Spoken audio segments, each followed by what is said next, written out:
কী পরিমাণে আমাদের এখানে ঝড় হচ্ছে দেখো বন্ধুরা। চেরি গাছটা পড়ে গিয়েছিল, জানো, এইমাত্র তুলে নিয়ে এলাম বাইরে থেকে।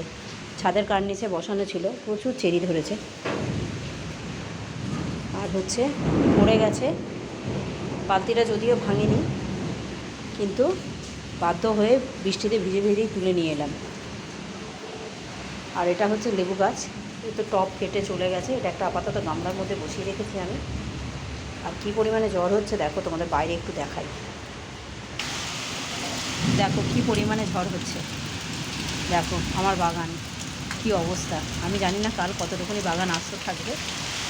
আর হচ্ছে ছাদের কার্নিসে যতগুলো টব বসানো ছিল অনেকগুলোই পড়ে গেছে, ফেটেও গেছে। সেই ভিডিও আমি সকালবেলা তোমাদের সাথে শেয়ার করব, এখন তো সম্ভব নয় ভিডিও করা। দেখো এখানটা একটা তুলসী গাছ ছিল, তুলসী গাছটা কেমন পড়েছে দেখো, আর ঝড় হচ্ছে দেখো। কাদের কাদের ওখানে ঝড় হচ্ছে তোমরা একটু ভিডিও করে ছেড়ো দিও, তাহলে একটু দেখতে পাবো কী পরিমাণে ঝড়টা হচ্ছে দেখো, সেরকম বৃষ্টি।